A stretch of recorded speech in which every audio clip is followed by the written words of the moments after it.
Okay, hello everybody. Thanks, Rajiv, for inviting me to speak here. Today I'm going to talk about like anti-patterns in privacy, and like the idea of this talk is that like if you want to audit ZK applications, here's a checklist of things that you need to check. Like remember in the days when you started to audit Solidity, you had to check a couple of different things like, oh, are the people using calls when they should be using sends? Is there like recursion issues? Is like, what were the other default? Oh yeah, the call stack depth attacks that could happen, and the weird way it would fail. Like these were the things that you had to be aware of when you were auditing like Solidity contracts. And like in the early days, if you like knew about like 2 or 3 of these things, you could become a professional auditor. So I'm gonna try and list some of the stuff that you need to know about ZKPs. Because we really need to have more auditors in the space. There's a lot of stuff happening there.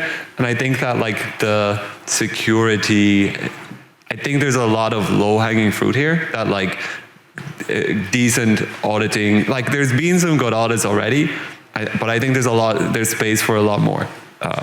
Okay, so that's the talk today. So I'm going to talk about like 2 specific things. Like the first thing I'm going to talk about is like when an application says that it's private, but it's actually not. And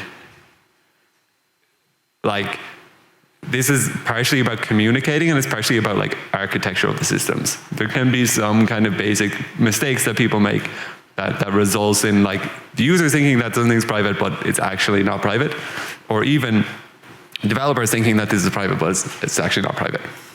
And the second thing is going to be the more kind of flashy set of bugs where like funds are at risk, where there's like some kind of critical vulnerability, inside a ZKP or inside the smart contracts that results in like people being able to withdraw all the funds.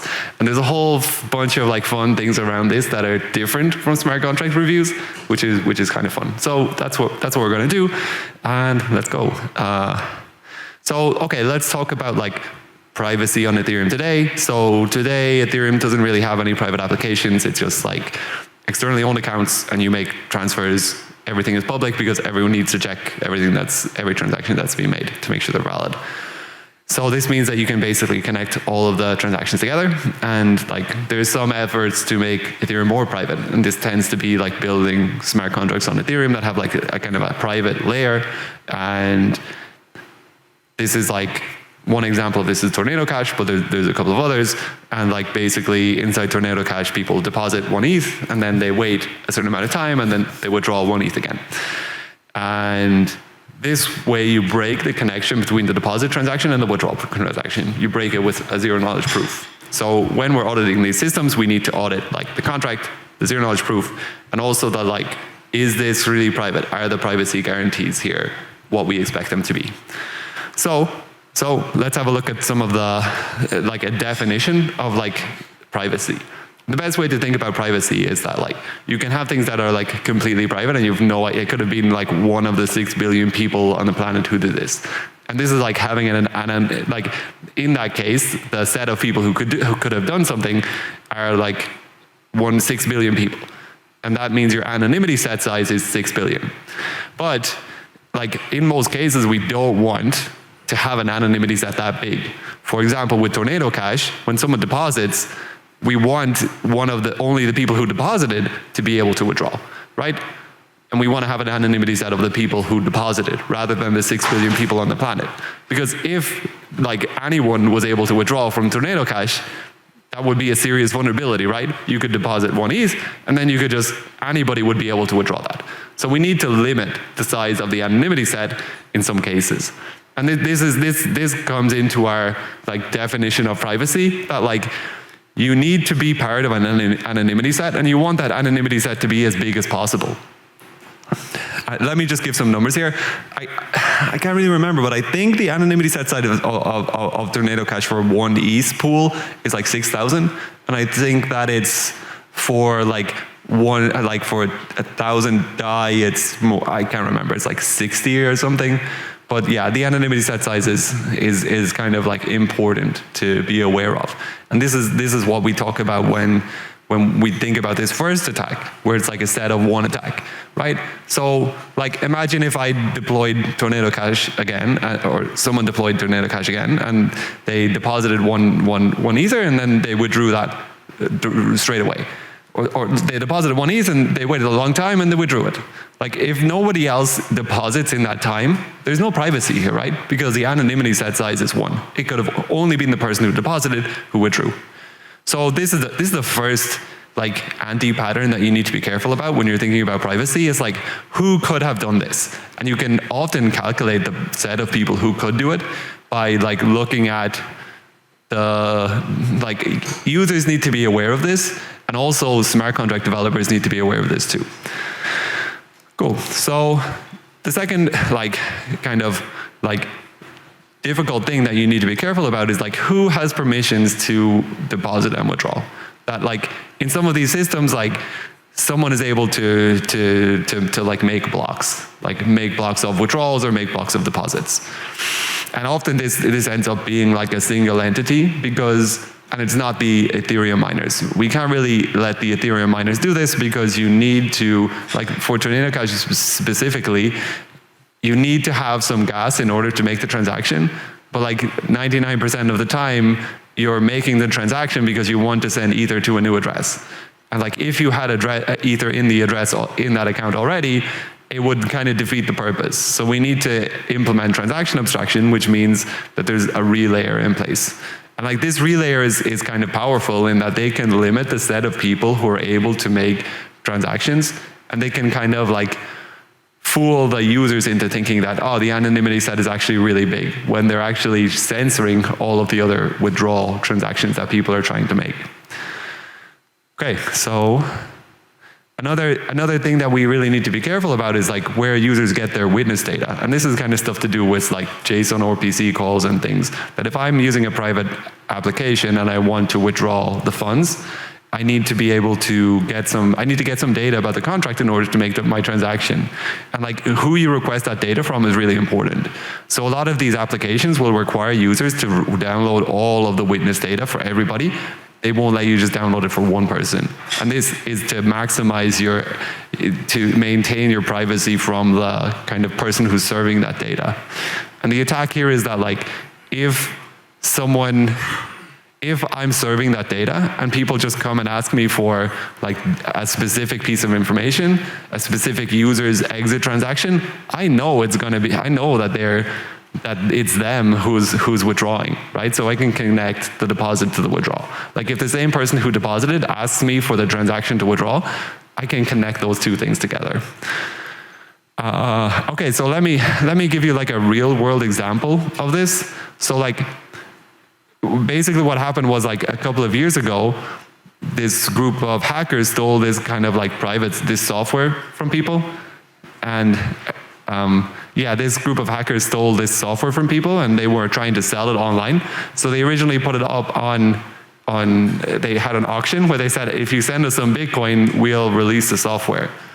But unfortunately, maybe not unfortunately, but nobody decided to take them up on that because we can check the wallet on Bitcoin and see that there's no money there.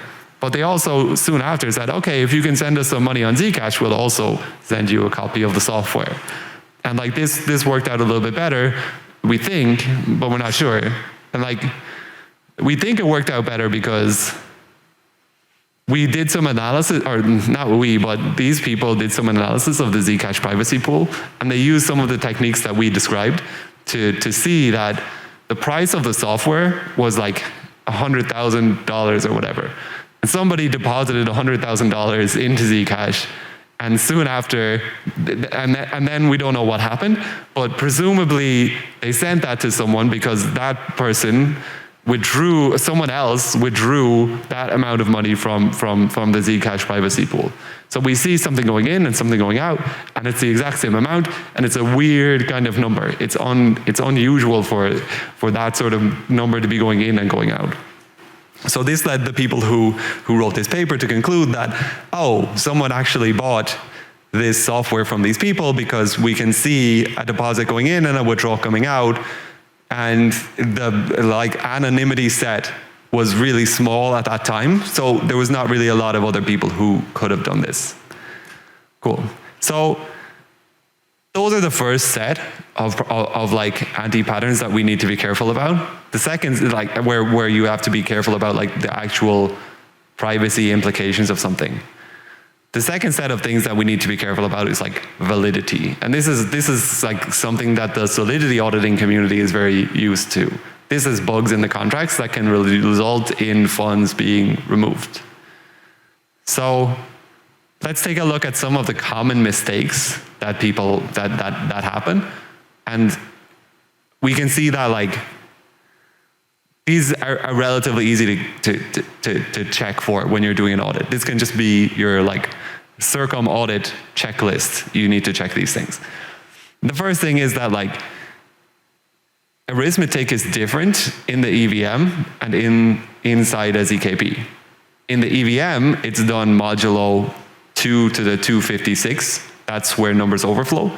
And inside a ZKP, it's done modulo 2, it's roughly 2 to the 253. And this led to a bunch of problems with some of the early kind of mixer examples, where when people made a withdrawal, they would have to put their kind of like transaction identifier on chain. And when the transaction identifier went on chain, it's remembered to make sure that you don't double spend. So the problem was that users could provide actually two transaction identifiers. They could provide one that's like less than 2 to the 253, and they could provide one that's bigger than 2 to the 253, knowing that it would wrap around to be less than 2 to the 253 inside the ZKP. So it's like at this interface where this bug kind of appears that like there's two valid transaction IDs instead of only one. So this is one mistake that's kind of common, and we need to be careful about it. And the way that we mitigate this is in the smart contract, you just make sure that all of your numbers is done modulo 2 to the 253. It's actually not 2 to the 253. It's a weird prime that's like close to 2 to the 253. So I'm sure you all can Google that when you're doing the audit. I should have the number here, but I forgot. Okay. The second kind of anti-pattern is that like in Circum, this is more specific to Circum, which is the most popular like ZKP DSL on Ethereum. The second concern is that like in Circum, binary gates, you need to explicitly make sure that the inputs to a binary gate are binary. If you don't, an attacker can provide. If you don't, an attacker can provide like non-binary inputs to the gates, and that will just destroy. That will just make the gate be just return anything. It just breaks the validity of those gates, and those checks can become like, I don't know what they'll result in, but it's going to break something, I think. So this is the second kind of like anti-pattern that you need to be aware of when you're auditing these systems. The third thing is that like inside the circuits, our arithmetic is done modulo 2 to the 250, like roughly 2 to the 253.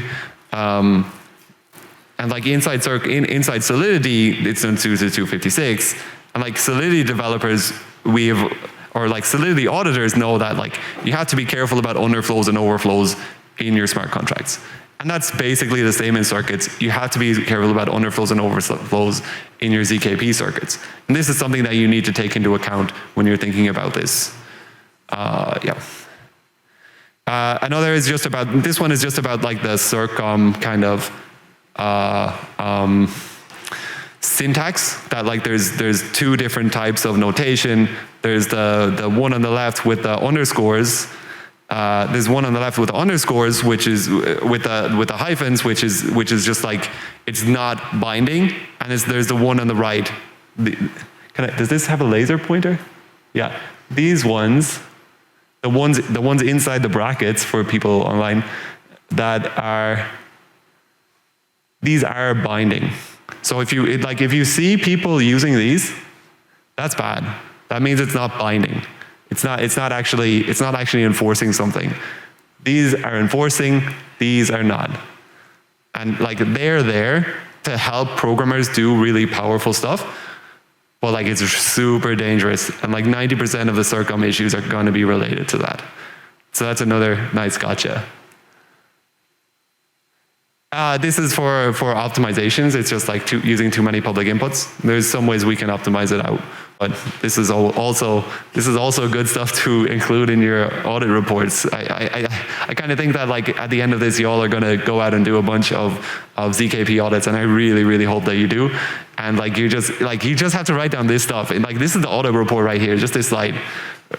This is all that you need. Like, and it's going to work. Like you're going to find serious issues. So this one's really fun, and I'm getting close to my time, so I'm going to speed up a little bit. This one's really fun. That like there's a set of attacks inside ZKPs that can be begun before the patch is in place, and kind of finished after the patch is in place. So like unlike smart contracts, when you do an upgrade, the issue is fixed. There's no way for it to be exploited. With ZKPs, there's a certain class of bugs that can be like, you can start it before, and then you can finish it after. And this makes it really difficult and really important to be careful about like security in ZKPs. Okay, I'm close to my time. But yeah, anyway, close to my time. Thank you so much. We really need more auditors in the privacy space. We really need more people to audit ZKPs. We're looking to hire some people if people are interested in joining us. We're also trying to train more people, to hire them and train them and let them go out and do this in the world. But if you don't want to do that, you just need this one. Just do this. This is the audit report. Just take a picture and it's done. Okay, thank you folks. Happy to have any questions. Thank you.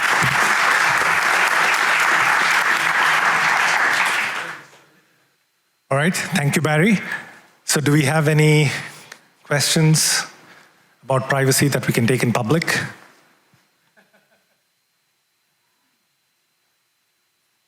All right, there's one. Sorry, can I please request you to come to the microphone? Yeah.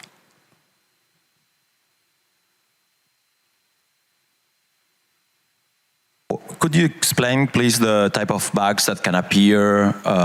The one you mentioned at the end, like the one that can continue after an upgrade? Yeah, sure. Sorry about that. Right, so basically, let me give you an example. So I think a couple of years ago, the Zcash circuit was like, okay, so first of all, I talk like about a whole bunch of different protocols, and I don't want people to feel like offended. Like these people are pioneers, you know, that like they're out there doing stuff. They kind of really help the space develop so quickly. And like sometimes there's mistakes in different places, and like we shouldn't hold that against them. I'm not saying that this is, anyway. Yeah, so there was a bug in Zcash where the trusted setup was kind of like the toxic waste for the trusted setup was available. And like the thinking was that like they would just upgrade, but someone who knew the trusted setup toxic data before the bug was patched could have made a valid transaction. And if you make a if you're able to make they could make a false valid transaction. And like the idea of this attack is that you make the false valid transaction before, and you basically create an account that has all of the money, and then you just wait. They upgrade, it's good, you just chill. And then later, you withdraw. And like that's where you started before the fix is in place, and after the fix is in place, you're done. Right? You kind of take the money and it's gone. So like, this is one of the things that's really tricky here, because like bugs that are there can be exploited in some cases without people knowing. And after the upgrade, after the fix, it doesn't necessarily fix it, right? If the attack has been executed already, it's just a matter of them like withdrawing. Is that good? That makes sense? Yeah, cool. Yeah, just another thank you to like Tornado Cash and Zcash for all the pioneering work they're doing. It's really great, and I'm happy to be working with them, and I hope I'm not complaining too much about their stuff. Yeah. Okay.